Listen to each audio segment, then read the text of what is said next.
Open സ്റ്റേജിലേക്ക് വീണ്ടും സ്വാഗതം. കഴിഞ്ഞ ആഴ്ച ഡബ്ബിംഗ് ആർട്ടിസ്റ്റുകളുടെ ലോകത്തിൽ നമ്മൾ സഞ്ചരിക്കുകയായിരുന്നു.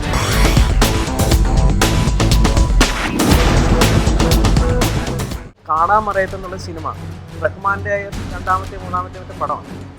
അതിന് അദ്ദേഹത്തിന് വോയിസ് കൊടുക്കാൻ ആരെങ്കിലും വേണമെന്നുള്ള അപ്പോഴാണ് അതിൻ്റെ കാര്യം നമുക്ക് കൃഷ്ണേന്ദ്രനെ വെച്ച് ട്രൈ ചെയ്താലോ എന്നുള്ളത്. അല്ലാതെ ഞാനൊരു ഡബ്ബിംഗ് ആർട്ടിസ്റ്റ് ആവണം വേറൊരാളുടെ. അപ്പോൾ എനിക്കൊരു താല്പര്യം വേറൊരു ഒരു ശരീരത്തിൽ കൂടെ നമ്മുടെ ശബ്ദം കേട്ടാൽ ഒരു ഇൻട്രസ്റ്റിംഗ് ഒരു സംഭവമാണല്ലോ. ശരിക്കും എന്താ ചെയ്യുന്നു നോക്കാം. ബ്ലാക്ക് എന്നൊരു പടത്തിൽ എൻ്റെ വോയിസ് നന്നായിട്ട് മാച്ച് ചെയ്തു. അതിനുശേഷം ഞാൻ ഒരുപാട് പടങ്ങളിൽ റഹ്മാന് വേണ്ടി ശബ്ദം കൊടുത്തിട്ടുണ്ട്. എനിക്ക് തോന്നുന്നു ഒരു പടത്തിൽ എന്നെ റെക്കമെൻഡ് ചെയ്ത് കൃഷ്ണേട്ടനാണ്. എൻ്റെ ശബ്ദത്തിന് ഉചിതമായ അല്ലെങ്കിൽ ചേരുന്ന ഒരു മുഖമായിരുന്നു മോനിഷയുടെ അടിയുറച്ച് വിശ്വസിക്കുന്നു. ഇപ്പോഴും എനിക്ക് അതുപോലെ അത്രയും മാച്ച് ചെയ്യുന്ന ഒരു ആർട്ടിസ്റ്റ് ഇതുവരെ കിട്ടിയിട്ടില്ല. പിന്നെ സീരിയലിൻ്റെ കാര്യം പറയാനാണെങ്കിൽ എനിക്ക് മറക്കാനാവാത്ത 2-3 ക്യാരക്ടർ ചെയ്തിട്ടുണ്ട്. ജംഗിൾ ബുക്കിലെ ബഗീര ഇന്നും കൊച്ചുങ്ങൾ ഓർക്കുന്ന ഒരു. അതുപോലെ തന്നെ പിന്നെ കൃഷ്ണേന്ദ്രൻ സാറിൻ്റെ ഡയറക്ഷനിൽ വന്ന മഹാഭാരതം മലയാളം ചെയ്തത് ശകുനി. കൂടുതലോ നല്ലോണമെന്ന് രാത്രി 2 മണിക്ക് എടുക്കുന്ന സീൻ, ആ കുട്ടി സന്ധ്യയ്ക്ക് കഞ്ഞി കുടിച്ചുകൊണ്ടിരിക്കുന്ന സീനാണ്. 2 മണിയായപ്പോൾ രാത്രിയിൽ എനിക്കൊരു ബൗളിൽ കഞ്ഞിവെള്ളം കൊണ്ട് തന്നിട്ട് മൈക്കിൻ്റെ ഫ്രണ്ട് കുടിച്ചോളാൻ പറഞ്ഞു. ഇപ്പോഴത്തെ സിറ്റുവേഷനിൽ എന്താണ്, അതിന് മുമ്പ് എന്താണ്, ഇതിന് ശേഷം എന്താണ്, ഇതെല്ലാം പറഞ്ഞ് നമ്മളെ ഇടച്ചേനെ കൊമ്പനാക്കും. ആക്കിയിട്ട് നമുക്ക് അതിനകത്ത് ഇങ്ങനെ ഒരു സാധനം ഒന്ന് ചേഞ്ച് ചെയ്ത് കൊടുത്തു നോക്കാം. ഭയങ്കരമായ ആൾക്കാർ ഐഡൻറ്റിഫൈ ചെയ്ത് പറഞ്ഞു ശബ്ദം ശരിയായില്ല, മാറ്റി ചെയ്യണം, ഭാഗ്യലക്ഷ്മി തന്നെ ചെയ്യണം എന്ന് തന്നെ എടുത്തു പറഞ്ഞു. അത്രയും ചെയ്തിരിക്കുന്നു. അത്രയും ആൾക്കാർ ഇപ്പം അതിനെല്ലാം ഇപ്പം എന്നെ പോയിക്കൊണ്ടിരിക്കുന്ന സീരിയലുകളെല്ലാം പലപ്പോഴും പ്രേക്ഷകരുടെ അഭിപ്രായത്തിൽ ഡബ്ബിങ്ങിനെ പറ്റി എടുത്ത് പറയുന്നു. പിന്നെ പഠിച്ചിട്ട് ഇറങ്ങാന്ന് വിചാരിച്ചാലൊന്നും ഒന്നും ഇത്തരം ചില ജന്മനാ കിട്ടിയ കുറെ സിദ്ധികളുണ്ട്. അത് ഒരിക്കലും പഠിപ്പിച്ചെടുക്കാൻ പറ്റത്തില്ല. എനിക്ക് പാച്ചിക്ക ഇത് പറഞ്ഞ പോലെയാണ്. നീ പറഞ്ഞ പോലെ ഓടി നമുക്കിതൊന്ന് മാറ്റി പറഞ്ഞാലോ. പാച്ചിക്ക ഇത് പറഞ്ഞത് ഓക്കെ അല്ലേ? അല്ല, അത് ഓക്കെയാണ് പറഞ്ഞ പോലെ. പിന്നെ നമുക്ക് ഒന്നുകൂടി ഇങ്ങനെ പറഞ്ഞു അവസാനം ഏതോ ഒരു ഡയലോഗ് എനിക്ക് പറഞ്ഞിട്ട് ഞാൻ പറഞ്ഞു ഇതിൽ കൂടുതൽ എനിക്ക് വരില്ല എൻ്റെ പാച്ചിക്ക. അത് ഞാൻ കരഞ്ഞു പോയി. ഇതിൽ പങ്കെടുക്കാൻ വളരെ പ്രഗത്ഭരായിട്ടുള്ള വ്യക്തികളാണ് എത്തിയിരിക്കുന്നത്. ഭാവചിത്രയുടെ ഉടമയും പ്രമുഖ പ്രൊഡ്യൂസറുമായ ശ്രീ ജയകുമാർ, ഫെഫ്ക ഡബ്ബിംഗ് യൂണിയൻ്റെ സെക്രട്ടറി ശ്രീ ജോസഫ് ഗാൻസിസ്, പ്രമുഖ നടനും ഗായകനും ഒപ്പം തന്നെ ഡബ്ബിംഗ് ആർട്ടിസ്റ്റുമായ ശ്രീ കൃഷ്ണചന്ദ്രൻ, ഡാഫ്റ്റിൻ്റെ പ്രസിഡന്റ് ശ്രീമതി അമ്പിളി, ഫെഫ്ക ഡബ്ബിംഗ് യൂണിയൻ്റെ ട്രഷറർ ദേവി, ഫെഫ്കയുടെ ഡബ്ബിംഗ് യൂണിയൻ്റെ പ്രസിഡന്റ് ശ്രീ ശോഭി തിലകൻ, ഒപ്പം തന്നെ പ്രമുഖരായിട്ടുള്ള ഡബ്ബിംഗ് ആർട്ടിസ്റ്റുകളും ഇവിടെയുണ്ട്. വീണ്ടും ഇതാ അവരുടെ ഒരുപാട് അനുഭവ കഥകൾ ഇനിയും നമുക്ക് കേൾക്കാനുണ്ട്. അതിലേക്ക്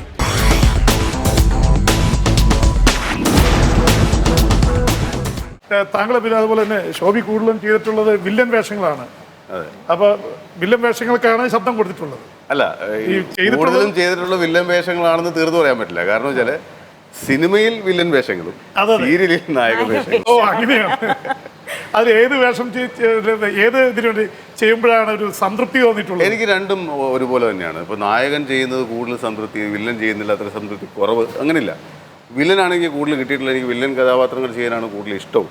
പക്ഷേ സീരിയലിൽ കുറേ കാലത്തിന് ശേഷം ഈ ചോക്ലേറ്റ് നായകന്മാർക്ക് നമ്മുടെ ശബ്ദം പറ്റില്ല എന്ന് പറഞ്ഞിരുന്നു. പക്ഷേ ഒരു സമയമായപ്പോഴേക്കും ചോക്ലേറ്റ് നായകന്മാർക്കും എൻ്റെ ശബ്ദം ഉപയോഗിച്ചു. അതിലെനിക്ക് വിജയിക്കാൻ കഴിഞ്ഞുകൊണ്ടായിരിക്കാം ഒരു പക്ഷേ ഒരു സമയത്ത് ശബ്ദം വേണമെന്ന് തോന്നിക്കാണും. അതെ, തീർച്ചയായിട്ടും. അപ്പോൾ ഒരു സമയത്ത് മിക്കവാറും എല്ലാം ഈ പറഞ്ഞ പോലെ ദേവി ഇപ്പോൾ ചെയ്യുന്ന പോലെ എല്ലാ നായകന്മാർക്കും എൻ്റെ വോയിസ് ആയിരുന്നു, നായകന്മാർക്ക് ദേവിയുടെ വോയിസ് ആയിരുന്നു.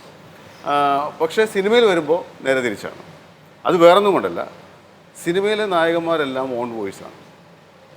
വില്ലന്മാരെന്ന് പറയുന്നത് അന്യഭാഷ നടന്മാരായിരിക്കും. ഇപ്പോൾ തമിഴിൽ നിന്ന് വരുന്നതോ തെലുങ്കിൽ നിന്ന് വരുന്നതോ ഹിന്ദിയിൽ നിന്ന് ശരത് കുമാർ ഇപ്പോൾ തമിഴാണ്, അയാൾക്ക് മലയാളം പറയാൻ അറിയില്ല. രഞ്ജിത്ത്, അയാൾക്ക് മലയാളം അറിയില്ല, അയാൾക്ക് തമിഴിനാണ്. അപ്പോൾ നമ്മുടെ വോയിസ് അല്ലെങ്കിൽ എന്നെ പോലെ വേറൊരു മലയാളം ഡബ്ബിംഗ് ആർട്ടിസ്റ്റിൻ്റെ വോയിസ് ഉപയോഗിച്ചേ പറ്റുള്ളൂ. മലയാളികളായിട്ടുള്ള വില്ലന്മാർക്ക് ശബ്ദം കൊടുത്തിട്ടുണ്ടോ? ഉണ്ടല്ലോ, ഇഷ്ടംപോലെ കൊടുത്തിട്ടുണ്ട്. ഇപ്പോൾ റിയാസ് ഖാൻ മലയാളിയാണ്.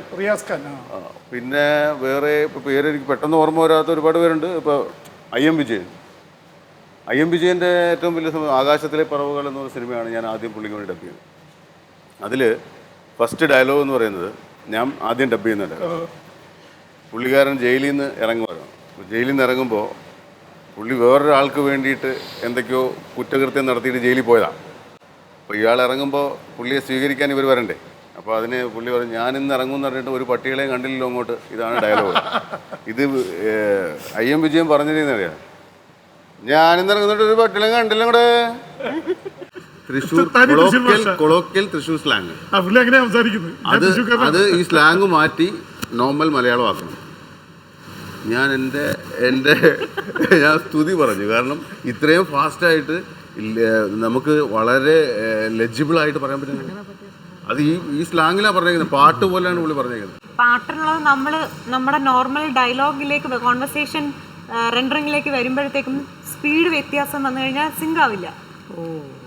അപ്പോൾ അത് അങ്ങനെ ഒരുപാട് കാര്യങ്ങളുണ്ട്. പിന്നെ ചിലർ ഇപ്പോൾ നമ്മുടെ ബിഗ് ബി എന്ന സിനിമയിൽ സായിപ്പ് ടോണി എന്ന് പറയുന്നൊരു ആർട്ടിസ്റ്റ് വില്ലൻ, അയാൾ പറഞ്ഞിരിക്കുന്നത് 1 2 3 4 5 ആണ്. ഡയലോഗല്ല, ഡയലോഗല്ല പറയുന്നത്. ഞാൻ ഡബ് ചെയ്തൊരു പോർഷനിൽ അയാൾ പറഞ്ഞിരിക്കുന്നത് 1 2 3 4 5 6 7 8 9 10 ഇങ്ങനെയാ പറഞ്ഞേക്കുന്നത്. ഇത് നമ്മൾ മലയാളം ഡയലോഗ് പറയണം. ABCD പറയുന്നവരുണ്ട്. പണ്ട് കാലത്തെ ഉള്ളതാണ് ഈ രീതി. ഈ ഇടയ്ക്ക് ഞാൻ കുറച്ച് നാൾ മുന്നേ ചെയ്തിട്ടുണ്ടായിരുന്നു. മലയാളം ഡയലോഗ് നമ്മുടെ ഡയലോഗ് പറയണം.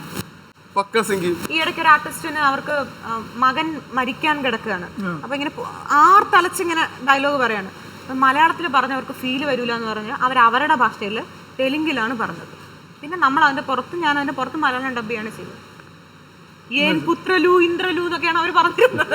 ഏറ്റവും വലിയൊരു തമാശ ഞാൻ പറഞ്ഞത്, എൻ്റെ ഒരു പഴയൊരു ഓർമ്മ പറയാം. ഡെയ്സി എന്നുള്ളൊരു പടം ഞാനും ശ്രീജയും കൂടി ഡബ് ചെയ്ത പടമാണ്. മറ്റേ പ്രതാപ് പോത്തൻ ഡയറക്ട് ചെയ്ത പടം. അതിലെ ഹീറോയിൻ ഒരു ഹിന്ദിക്കാരി കുട്ടിയാണ്. അപ്പം ഞങ്ങൾക്ക് ഈ പൈലറ്റ് ട്രാക്ക് കേൾക്കാം. ആദ്യം നമ്മൾ ഡബ് ചെയ്യുന്നതിന് മുമ്പ് അവർ അഭിനയിക്കുമ്പോൾ പറഞ്ഞ ഡയലോഗ് നമുക്ക് കേൾക്കാൻ പറ്റുമല്ലോ, പൈലറ്റ് ട്രാക്ക് എന്ന് പറയുന്നത്. അപ്പോൾ അതിൽ ഈ കുട്ടി പറഞ്ഞിരിക്കുകയാണ്, ഈ കുട്ടി ഹീറോ നായകൻ്റെ അടുത്ത് പറയുകയാണ്, നായകൻ്റെ അമ്മയായിട്ട് എന്തോ പിണങ്ങിയിരിക്കുക, ലക്ഷ്മിയാണ് അഭിനയിച്ചിരിക്കുന്ന അമ്മയായിട്ട്. അപ്പോൾ ഈ കൊച്ച് ഉപദേശിക്കുകയാണ്, ഒന്നുമില്ലെങ്കിൽ നിൻ്റെ പെറ്റമ്മയല്ലേ, നീ ഇങ്ങനെയൊന്നും പെരുമാറരുത് എന്നാണ് ആ കൊച്ചു ഡയലോഗ് പറയുക. അതാണ് സ്ക്രിപ്റ്റിൽ ഈ കുട്ടി പറഞ്ഞിരിക്കുന്നത്. നമുക്ക് കേൾക്കാം, ഒന്നുമില്ലെങ്കിൽ നിന്റെ പട്ടിയമ്മയല്ലേ എന്നാണ് പറഞ്ഞിരിക്കുന്നത്. പട്ടിയമ്മയല്ലേ എന്നാണ്. അല്ല, അത് എന്തോ പഠിച്ചത് ഇംഗ്ലീഷിൽ എഴുതി പഠിച്ചു, ഒന്നുമില്ലെങ്കിൽ നിന്റെ പട്ടിയമ്മയല്ലേ എന്ന്. ഇത് ഈ കുട്ടി ശ്രീജ ഡബ് ചെയ്തപ്പോൾ പെറ്റമ്മയല്ലേ എന്ന് പറഞ്ഞ് ഒരു പ്രശ്നം ഉണ്ടായില്ല. അത് ആർക്കിനും അത് കണ്ടാലും കൂടി മനസ്സിലാവില്ല ഈ കുട്ടി പട്ടിയമ്മയല്ലേ എന്ന് പറഞ്ഞതാണെന്ന് മനസ്സിലാവില്ല. അങ്ങനെയുള്ള കുറേ അനുഭവങ്ങളുണ്ട്. കുറേ തെറ്റായിട്ട് പറഞ്ഞത് നമ്മൾ മര്യാദയ്ക്ക് ഡബ് ചെയ്ത്.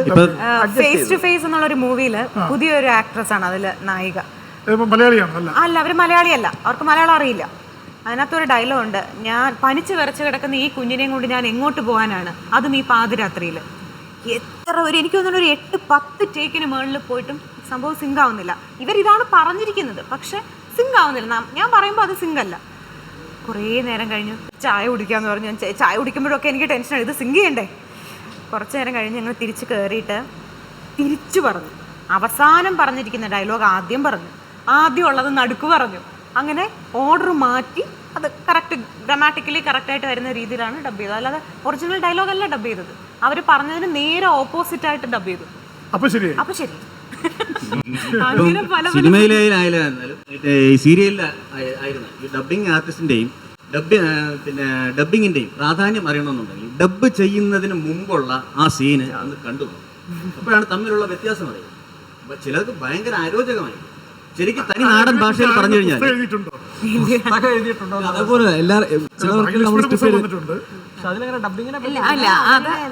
അവരുടെ ലൈഫിനെ കുറിച്ചാണ്. അല്ല, ഈ ഡബിങ്ങിലെ ഇത് തന്നെ ഒരു ശരിക്കും പറഞ്ഞൊരു ഡോക്യുമെന്റ് അല്ലേ. സിനിമയില് ഇപ്പൊ ഒരുപാട് നടന്മാര് ഇപ്പൊ നേരത്തെ പറഞ്ഞ പോലെ ഇത് ട്രേഡ് സീക്രട്ട് ആയിരുന്നു പണ്ട്, ഇത് നോ മോർ ട്രേഡ് സീക്രട്ട്. അപ്പൊ അതുകൊണ്ട് അവരെ കോൺട്രിബ്യൂഷൻ അറിയണ്ടേ.